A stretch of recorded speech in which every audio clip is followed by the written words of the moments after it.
Good morning, everyone. It's Thursday, September 16, coming to you live from Seoul. I'm Kim Mo-kyeon. Before we begin, these are the stories we're following at the top of the hour. North Korea says its 2 ballistic missiles fired into the East Sea on Wednesday were launched from a train, unlike past missile tests launched from a transporter erector launcher. The U.S., the U.K., and Australia have agreed to sign a new security partnership to share advanced defense technologies as part of efforts to maintain peace and stability in the Indo-Pacific region. And South Korean actress Youn Yajang, who made history by sweeping international awards from her performance in the movie Minari, has been included on Time magazine's list of 100 most influential people of 2021. Our top story this morning, North Korea has released a series of photographs of the ballistic missiles it blasted into the East Sea less than 24 hours ago. The most intriguing point to note is that they were launched from a train. The training mission was carried out by a new regiment formed by the North in January. Our Defense Ministry correspondent Kim Ji-yeon starts us off. North Korea confirmed the ballistic missiles it fired on Wednesday were launched from a train. The North state-run Korean Central News Agency reported Thursday that the regime's railway-borne missile regiment handled the drill. Their mission was to strike a target area 800 kilometers away from their location after moving to the central mountainous area in the early hours of the morning.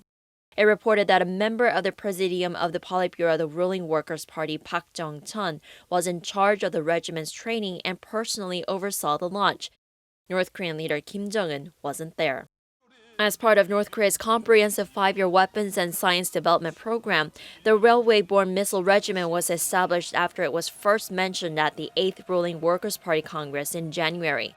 It's aimed at enhancing North Korea's ability to prepare against simultaneous external threats.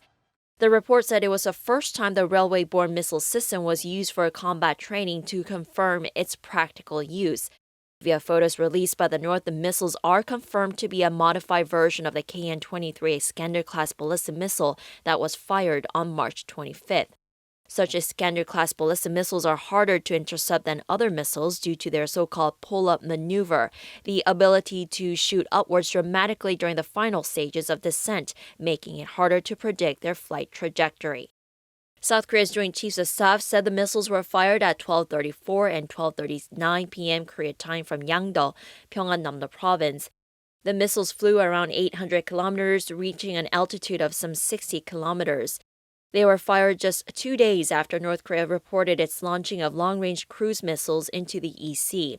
The series of launches are speculated to be part of a plan to help the regime gain the upper hand in future negotiations with the U.S. or South Korea. Wednesday's missile launch was the 5th provocation by North Korea so far this year. The North fired cruise missiles right after Joe Biden's inauguration as U.S. president on January 22nd and again on March 21st. The regime fired ballistic missiles on March 25th and long-range cruise missiles on Saturday and Sunday. Kim Ji-yeon, Arirang News. North Korea's launching of 2 short-range ballistic missiles into the sea on Wednesday has sparked international outcry, prompting the UN to scramble for a diplomatic response. Several countries condemned the test firings, calling the North's move a threat to international security. Han Seung has more.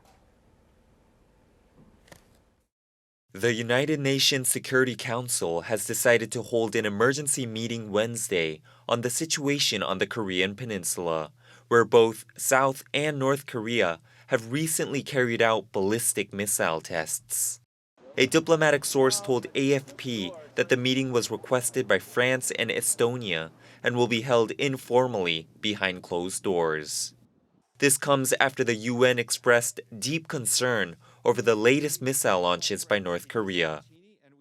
We're very much aware of the media reports and are concerned by the latest developments that we've seen.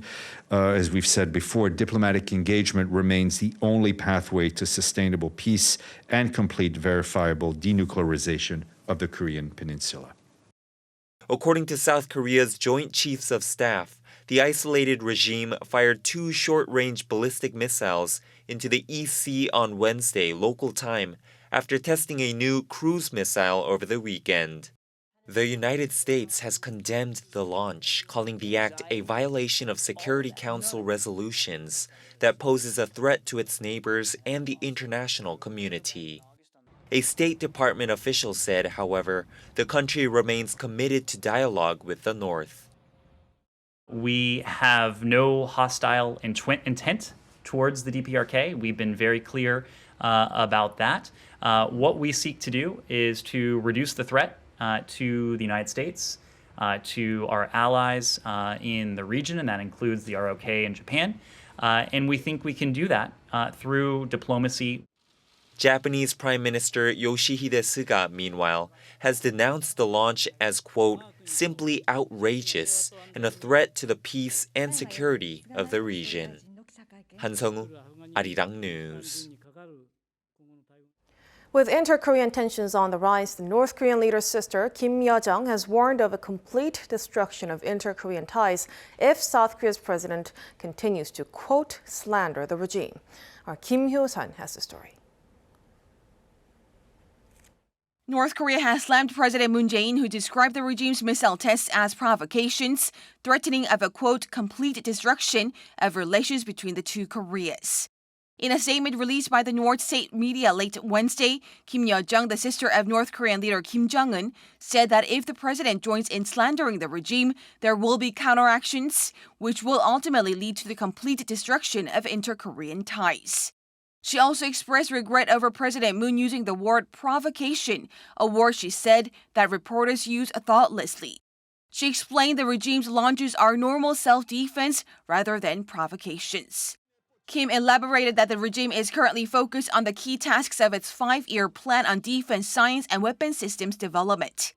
However, Kim left room for a change in ties going forward, saying Seoul should be careful about its words and actions.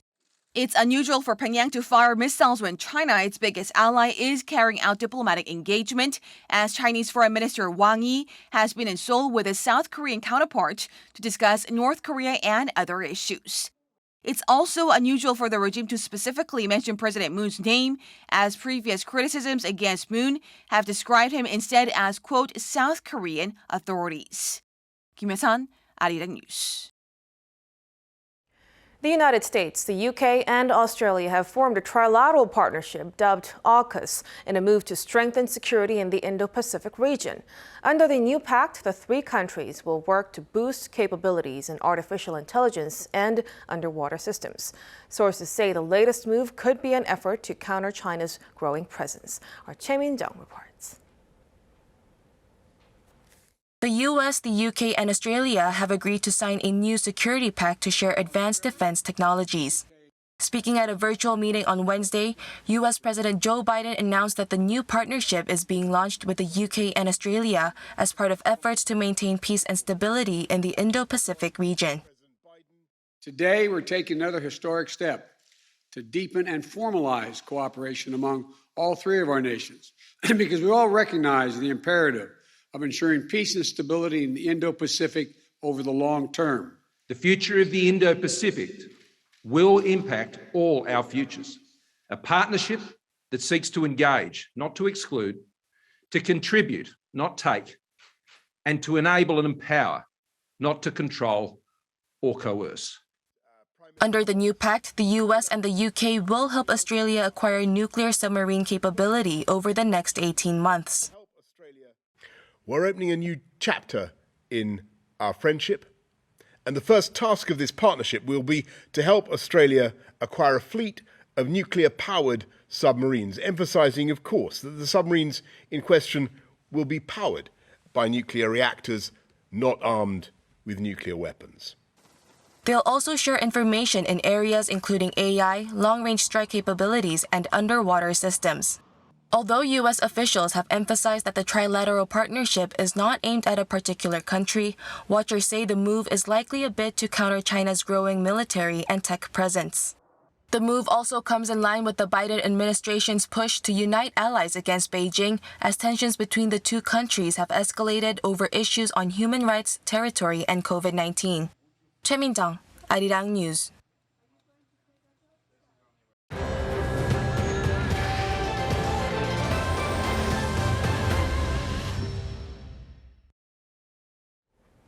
We now turn to the COVID-19 situations. Figures for South Korea showed a slight decrease as the country braces for a massive movement just a day before the Chuseok holiday season starts. However, the real concern is in Seoul and its surrounding areas, as they account for almost most of the cases that have been reported.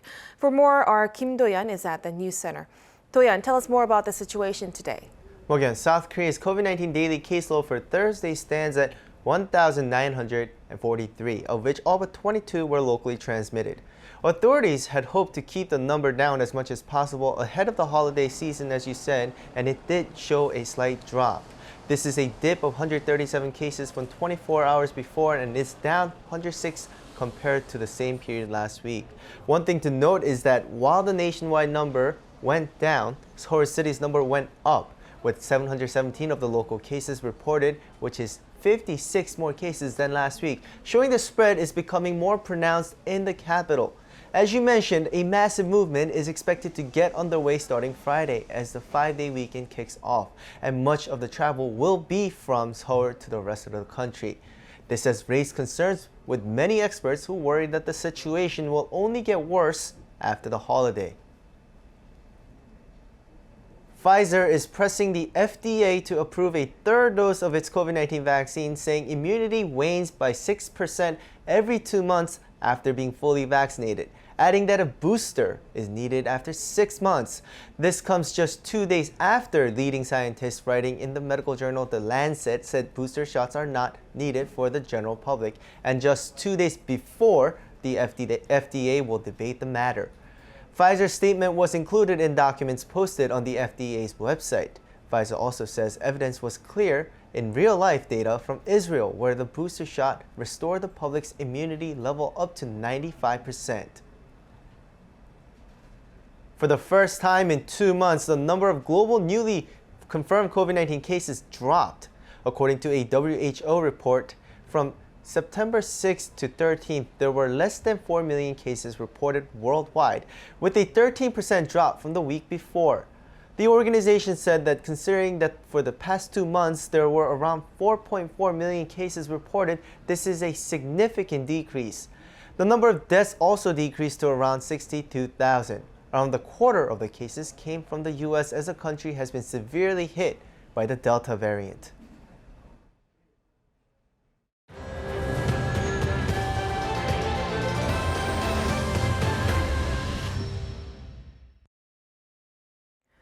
South Korea is to extend loan maturity for small businesses and mom-and-pop stores. Finance Minister Hong Nam-ki announced at an emergency economic meeting Thursday that he'll defer the principal repayments for small firms for 6 months until next March.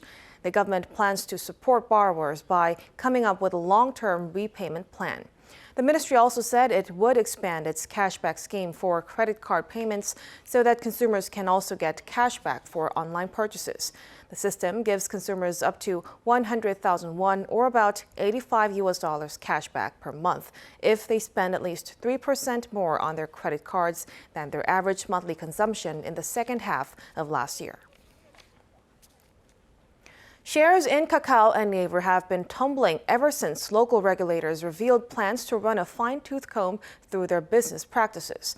For a deeper look at the sell-off and their respective price outlooks, our Min Soo-kyun has more. Shares of South Korean platform giants Kakao and Naver have been down session after session.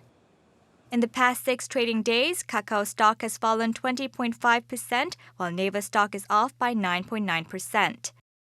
In terms of market cap, the two have lost a total of about $20 billion in the last week on selling by foreign investors and institutions.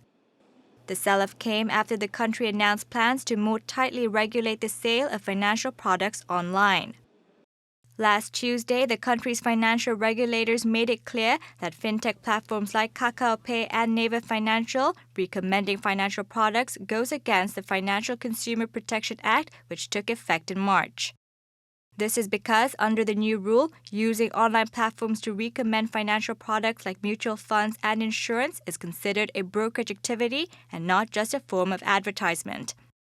And so, from September 25th, Kakao Pay, Naver Financial, and other fintech platforms will not be allowed to compare and recommend financial products to their users unless they register and get a license or permission from regulators. Several lawmakers have also promised to take action against the online platform giants due to their growing market dominance and rapid business expansion. Policymakers have accused them of abusing their dominant position in the market, hurting consumers and their contractors. Several bills aimed at stopping such practices are awaiting review at the National Assembly, which, if passed, will lead to even stricter regulations on big tech. Despite the growing pressure on the companies, shares of Korea's top two platform operators are expected to recover over time. Since Kakao has taken a step back following its Tuesday announcement to support small businesses, its shares will enter a calm phase. Naver, which is facing the same regulations as Kakao, will also see its shares recover. Following a meeting with major affiliates on Tuesday, Kakao has decided to set up a fund worth $250 million to support small businesses on its platform over the next 5 years. The company will also turn its investment wing, K-Cube Holdings, into a social enterprise to fund key programs such as education and climate change. The announcement of this so-called coexistence plan is seen as a move by Kakao to appease regulators, regain investor confidence, and thereby prevent a further decline in its share price. Min Suk-hyun, Arirang News. Seoul's government announced a plan to remap the city's future. The goal is to make the South Korean capital the world's top 5 cities by 2030. Our Kim Yeon-sing has the details. Seoul City Mayor Oh Se-hoon envisions that in less than 10 years, the city will be ranked among the top 5 in the world. Only a preemptive and forward-looking vision can guarantee a clear future for Seoul City. And to reach that goal, the city is going to start by harnessing the Seoul dream. Before, there were many ways to succeed as long as you worked hard for it, like a true rags to riches story, but now that seems difficult. First, Seoul City will aim to ensure equal opportunities for education with Seoul Learn, an online educational platform for underprivileged students. Here, they can readily access school courses and test prep classes.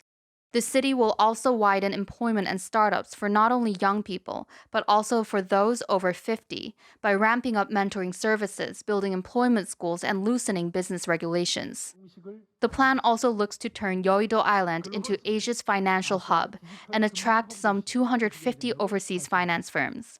Seoul City from next year will kick off a grand landmark festival called the Seoul Festa, complete with K-pop concerts. This will feed into the city's goal of attracting 20 million tourists a year. Viewers who were watching the event live on YouTube on Wednesday had the chance to ask the mayor directly about the plan. Their questions were read out by the planning director.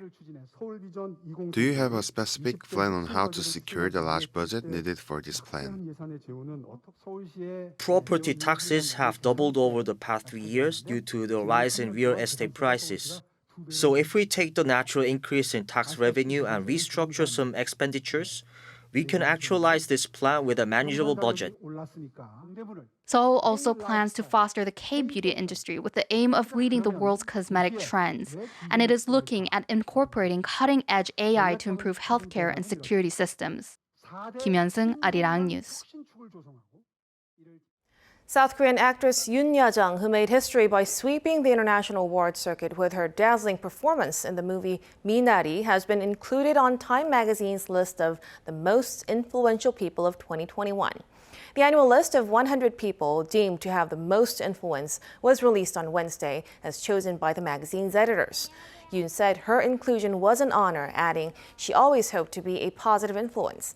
She won Best Supporting Actress at the Oscars, the Screen Actors Guild Award, and a BAFTA. It makes her the first Korean actor to ever win an acting award at any of the 3 events.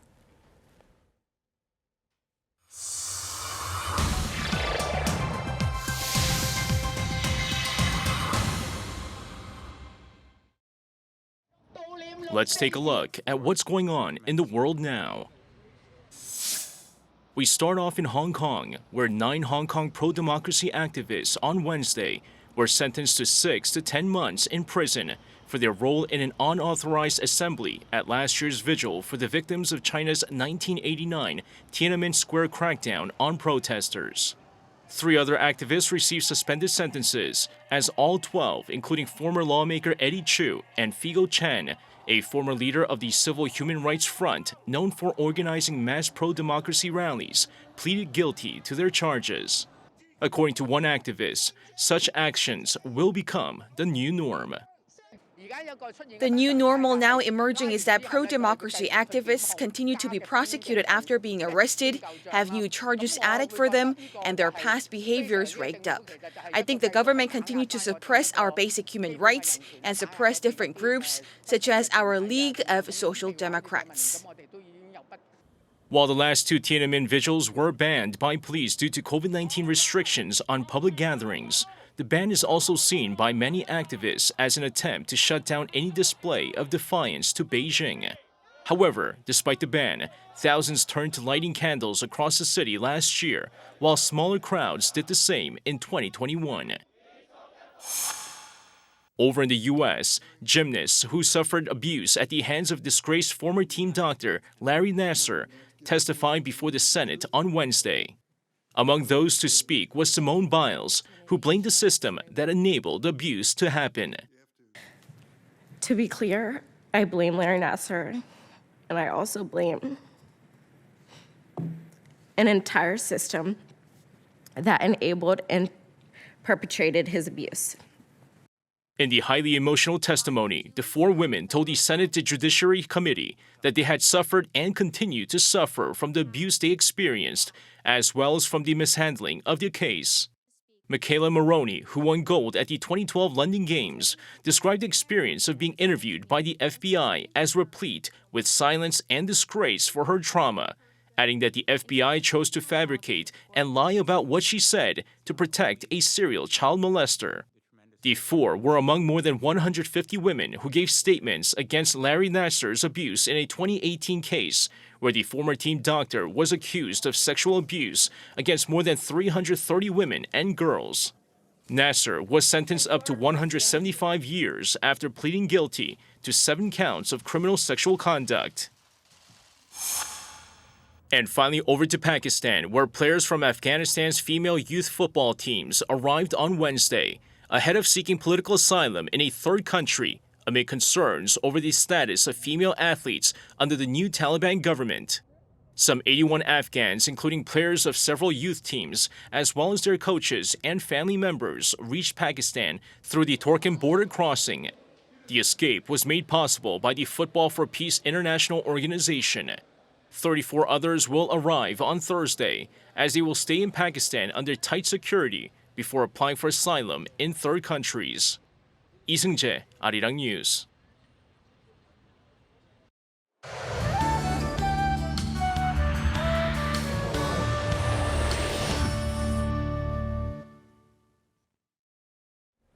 Good morning. Jeju and Korea's south coast need to brace for a powerful typhoon Chantu. The typhoon will be hovering near waters south of Jeju Island on Friday morning, passing through the Strait of Korea that afternoon. For a closer look, the storm looks to come close to Seogwipo on Jeju tomorrow morning around 8 a.m. and Busan will feel the greatest impact around 5 p.m. tomorrow afternoon. So typhoon warning has been expanded to waters in certain parts of the West Sea and in waters of Jeju Island. And typhoon-related alerts will be expanded as the day goes on.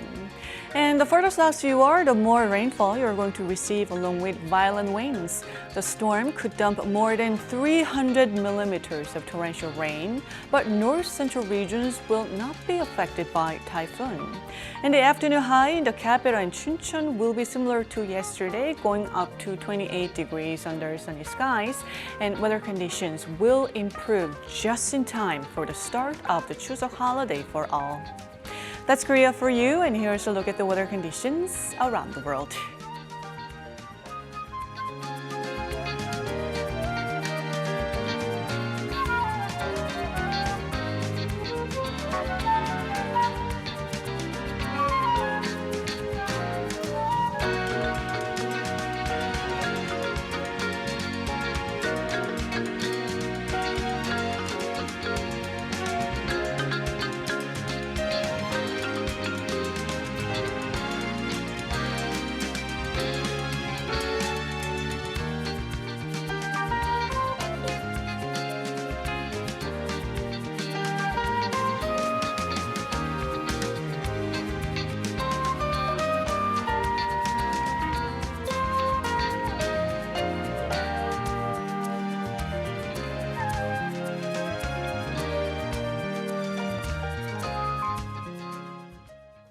And that will do it for us at this hour on Arirang News. We'll be back with our next newscast at noon Korea time. Thank you for watching.